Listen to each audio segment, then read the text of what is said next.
Escuchemos al pastor Víctor Manuel Buitrago y la sabiduría de la palabra de Dios para hoy.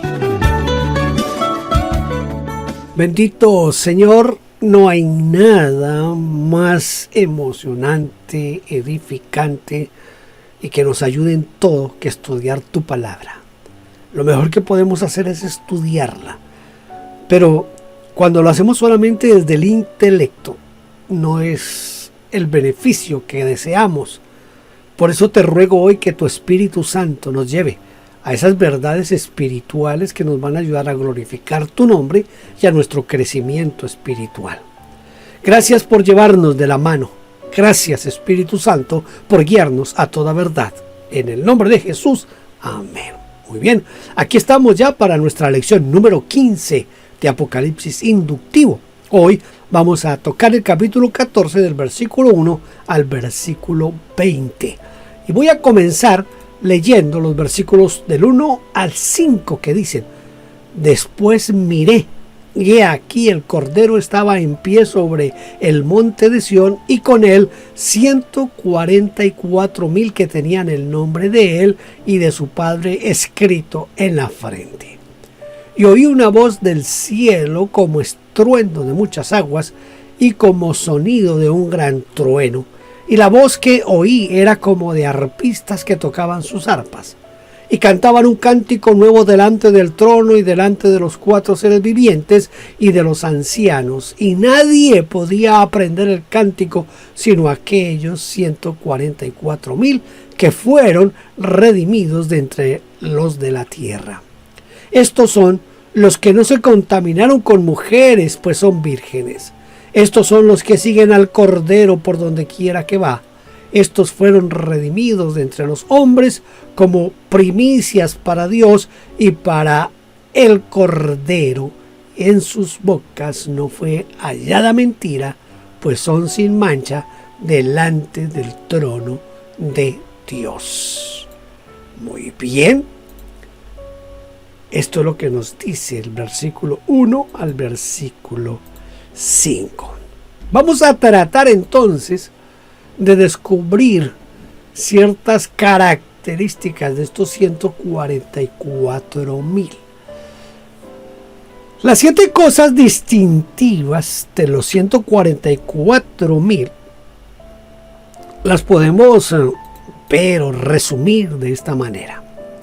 Estaban de pie junto al monte de Dios, el monte de Sión. Aquí el Cordero estaba en pie en el monte de Sión y con el 144,000. Eso es lo que dice el texto.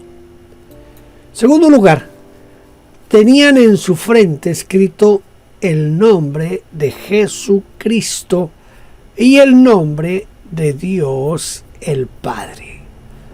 Dice el texto: y tenían el nombre de él y de su Padre escrito en la frente.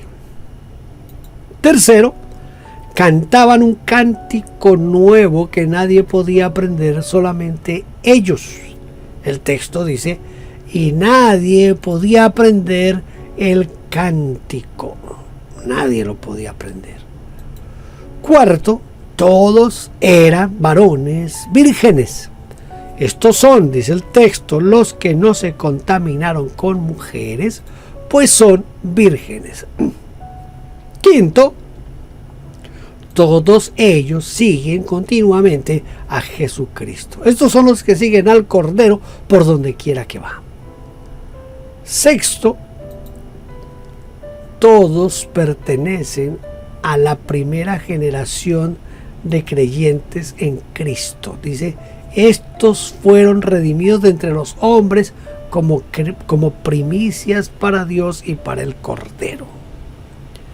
Y séptimo, todos son intachables. Intachables. Y en su boca no fue hallada mentira, pues son sin mancha delante del trono de Dios. ¿Qué será lo que Juan nos habrá querido decir con la frase estos son los que no se contaminaron con mujeres. ¿Acaso las mujeres, por ser mujeres, contaminan a los hombres? Este texto ha tenido interpretaciones muy diferentes, dado que también pues algo insólito, pues porque la virginidad siempre estuvo relacionada con las mujeres, no con los hombres, ¿verdad? Hablar de hombres vírgenes suena como un poquito raro, ¿verdad? Y más raro aún que las mujeres los contaminen. Además, el significado literal de la palabra contaminaron en griego no nos da otras opciones, porque la palabra que se utiliza aquí, muestra ver si la copié aquí en mis notas, parece que no la copié la palabra en el griego, pero la palabra moluno significa manchar, contaminar. Esa es la razón por la cual algunos piensan, en primer lugar, en base a este texto, fue que se prohibió el matrimonio. Por ejemplo, Tasiano, que fue por ahí en el año 165 después de Cristo, quien se convirtió con una predicación o al lado de Justino Mártir en Roma, y fue discípulo de este en los últimos años de su vida. Se alejó de la doctrina cristiana, afirmando, mira lo que decía Tasiano, que el matrimonio es corrupción y fornicación. Cosas de estos intérpretes de la Biblia se inventan unas cosas que uno a veces ni las entiende. Por eso en el siglo IV se hizo popular en las iglesias la vida monástica junto con el celibato.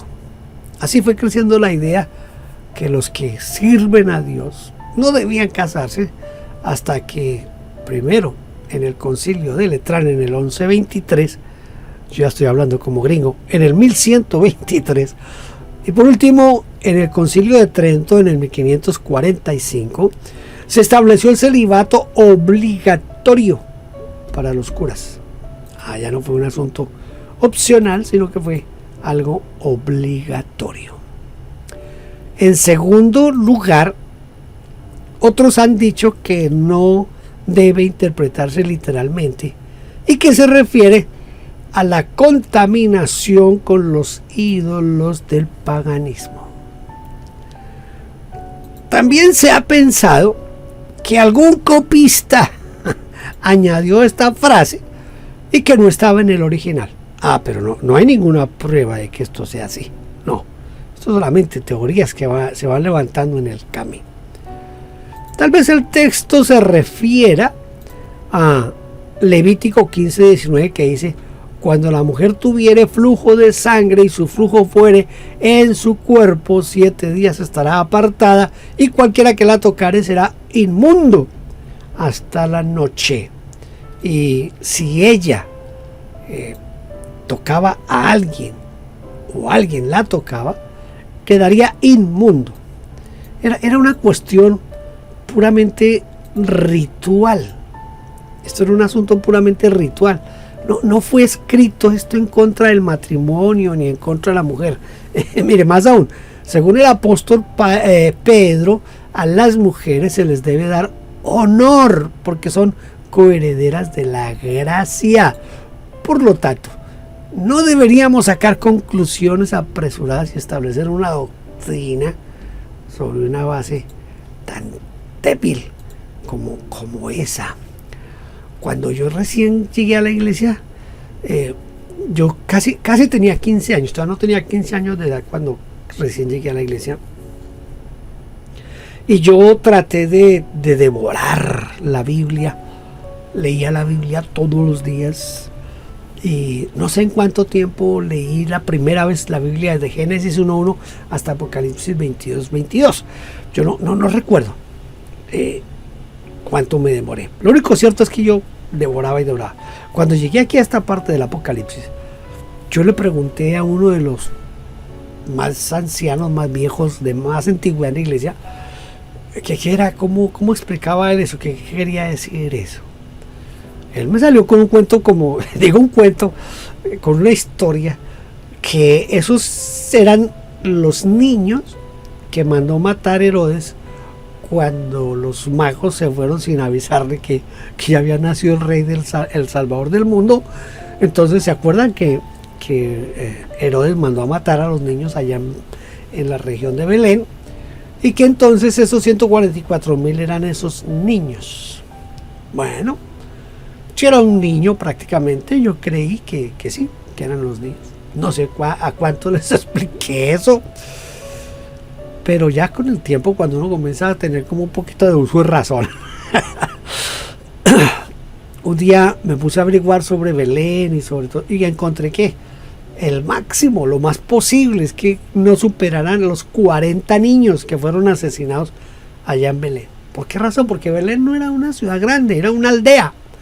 Y aparte de ser una aldea, no era una aldea muy numerosa, no era de mucha gente. Así que si era una aldea no muy grande, no eran muchos los niños que podían vivir en esa aldea. Entonces algunos por eso dicen que posiblemente el número máximo fueron 40 niños. De todas maneras es deplorable y triste que pase eso. Pero de ahí a pensar que son los 144,000. Entonces hay que los testigos de Jehová dan otra explicación, ¿verdad? Ellos dicen que los 144,000 son los que van a estar en la tierra, gobernando y heredando y disfrutando la tierra. Entonces vamos a leer entonces ahora Apocalipsis capítulo 14, versículos 6 al 11. Vi volar por en medio del cielo a otro ángel que tenía el evangelio eterno para predicarlo a los moradores de la tierra, a toda nación, tribu, lengua, pueblo, diciendo a gran voz: temed a Dios y dadle gloria, porque la hora de su juicio ha llegado, y adorad a aquel que hizo el cielo, la tierra, el mar y las fuentes de las aguas. Otro ángel le siguió diciendo: ha caído Babilonia, la gran ciudad, porque ha hecho beber a todas las naciones del vino del furor de su fornicación. Y el tercer ángel lo siguió diciendo a gran voz: si alguno adora a la bestia y a su imagen, y recibe la marca en su frente o en su mano, él también beberá del vino de la ira de Dios, que ha sido vaciado puro en el cáliz de la ira, y será atormentado con fuego y azufre delante de los santos ángeles y del Cordero. Y el humo de su tormento sube por los siglos de los siglos, y no tienen reposo de día ni de noche los que adoran a la bestia, a su imagen, ni nadie que reciba la marca de su nombre. Ahí tenemos Apocalipsis 14, versículos 6 al 11. ¿Cuáles fueron los tres énfasis del evangelio que predicaba este primer ángel? El evangelio eterno consistía de tres partes. Primero, la primera parte era un llamado para temer a Dios. Dice: temed a Dios. La segunda parte consistía en dar gloria. Dice: porque su juicio ha llegado. Tercero, fue un llamado a la adoración. Dice: y adorad a aquel que hizo el cielo y la tierra, el mar y las fuentes de las aguas. ¿Cuál ha sido el mensaje del segundo ángel? ¿Qué representa en este caso Babilonia? El segundo ángel anunció la caída de Babilonia, la gran ciudad. Ha caído Babilonia. En realidad, Babilonia cayó en el año 539 antes de Cristo en manos de Ciro el Grande. A partir de entonces fue disminuyendo su población y para el año 100 antes de Cristo, Babilonia era ya solo ruinas abandonadas. Eran ruinas abandonadas. Por lo tanto, la anunciada caída de Babilonia era la caída de Roma. Escuche, la caída de Roma.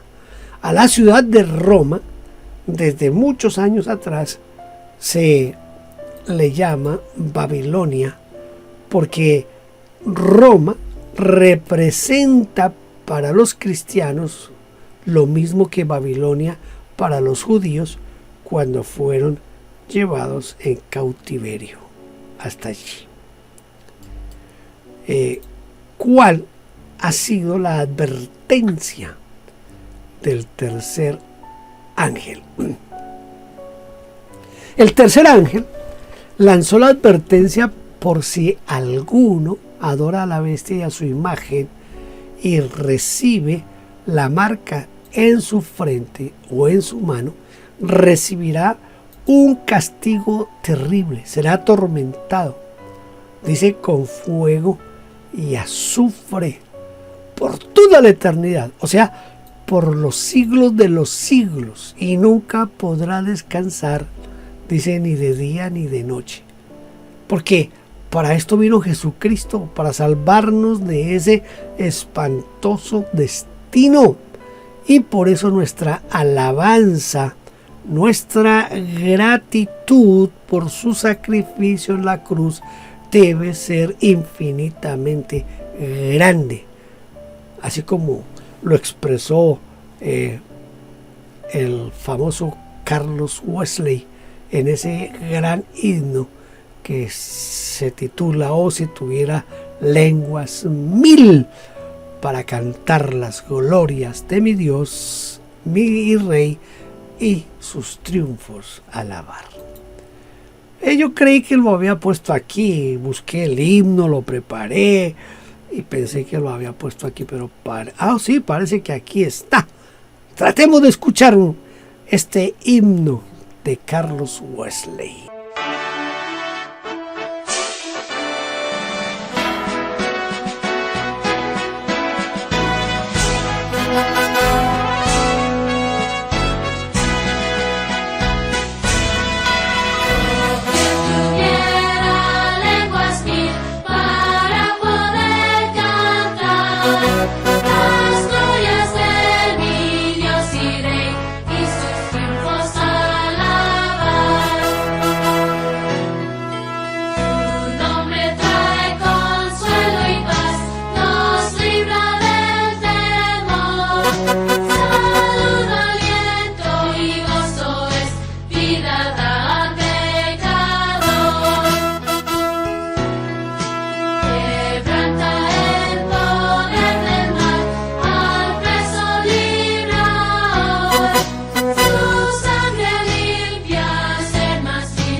Muy bien, aquí estaba el himno de Carlos Wesley. Oh, si tuviera 1000 lenguas para cantar. Apocalipsis, versículos 12 y 13. Dice: aquí está la paciencia de los santos los que guardan los mandamientos de Dios y la fe de Jesús. Oí una voz que desde el cielo me decía: escribe, bienaventurados de aquí en adelante los muertos que mueren en el Señor. Sí, dice el Espíritu, descansarán de sus trabajos porque sus obras con ellos siguen. ¿Qué significa bienaventurado? ¿Qué es lo que significa bienaventurado? Bueno, esto me recuerda el Sermón del Monte, ¿verdad? ¿Quiénes son aquí los bienaventurados y por qué razón? Bienaventurado viene de la palabra griega que es makairos y significa supremamente bendecido, dichoso, feliz. Jesucristo nos habló de los que son bienaventurados aquí en la tierra, ¿verdad? Pero la voz que Juan oyó, esa voz que Juan escucha, que venía del cielo, le decía que también son bienaventurados de aquí en adelante los que mueren en el Señor. Los que mueren en el Señor. Esto es bien interesante. Porque, ¿por qué razón son bienaventurados los que mueren en el Señor? Sí, dice el Espíritu, porque descansarán de sus trabajos, porque sus obras con ellos siguen. Los que mueren en el Señor, es decir, los que creyeron en Cristo, no se les acaba y destruye todo como al resto de la humanidad, sino que no solo descansarán de sus trabajos, es decir, de sus fatigas, de sus preocupaciones, de sus aflicciones, sino que sus obras con ellos siguen. Esto es realmente extraordinario. De cuántas bendiciones se pierden los que no quieren seguir a Cristo el Señor. Somos bienaventurados porque Dios nos ha salvado, estamos aquí y seguimos adelante fieles a nuestro Dios, ¿verdad? Vamos a leer ahora del 14 al 20. Miré, y he aquí una nube blanca, y sobre la nube uno sentado semejante al Hijo del Hombre, que tenía en la cabeza una corona de oro y en la mano una hoz aguda. Y del templo salió otro ángel clamando a gran voz al que estaba sentado sobre la nube: mete tu hoz y ciega, porque la hora de cegar ha llegado, pues la mies de la tierra está madura. Y el que estaba sentado sobre la nube metió su hoz en la tierra, y la tierra fue cegada. Salió otro ángel del templo que está en el cielo, teniendo también una hoz aguda. Y salió del altar otro ángel que tenía poder sobre el fuego, y llamó a gran voz al que tenía la hoz aguda, diciendo: mete tu hoz aguda y vendimia los racimos de la tierra, porque sus uvas están maduras. Y el ángel arrojó su hoz sobre la tierra y vendimió la viña de la tierra y echó las uvas en un gran lagar de la ira de Dios, y fue pisado el lagar fuera de la ciudad, y del lugar salió sangre hasta los frenos de los caballos por 1600 estadios. Este fue uno de los pasajes que a mí me impresionó en esa época que les cuento que yo leí la Biblia así rapidito, porque mis abuelos tenían caballos. Entonces yo, pues, el día que leí esto me puse a pensar en qué altura tenía el freno de un caballo, y me impresionó eso. No sé si aquí más adelante les voy a dar un poco de eso. Vamos a mirar. ¿Qué es una hoz? ¿Qué es una hoz? Esto es una hoz, mire. Ahí busqué una en la internet. Una hoz. Hay una hoz que es una hoz de puño pequeño. O sea, la empuñadura es de la mano. Es pequeño. Pero hay otra hoz que es de un palo largo, de un cabo largo.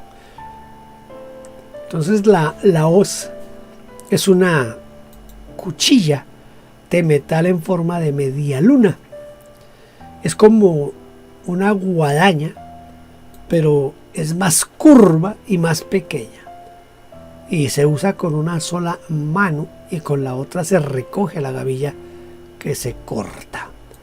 El que tenía una hoz fue semejante al Hijo del Hombre, por lo tanto, podría representar a Jesucristo, que viene a levantar la cosecha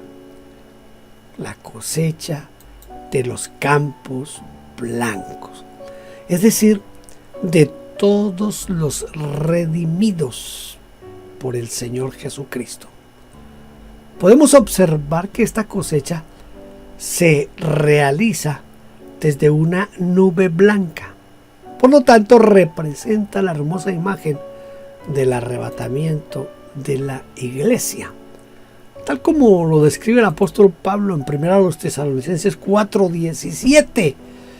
Dice: luego nosotros, los que vivimos, los que hayamos quedado, seremos arrebatados juntamente con ellos en las nubes para recibir al Señor en el aire, y así estaremos siempre con el Señor. Me parece una interpretación un poquito romántica. ¿Por qué razón digo un poquito romántica? Porque yo pienso que la iglesia ya no va a estar aquí. No sé en qué manera podría ser que Juan tiene una imagen en este momento, preciso en este momento, del arrebatamiento de la iglesia. Bueno,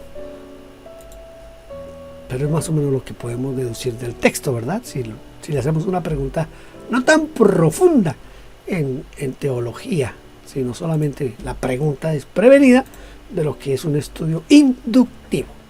Muy bien, seguimos aquí entonces. ¿Qué hizo el segundo ángel con su hoz? ¿Qué hizo el segundo ángel con su hoz?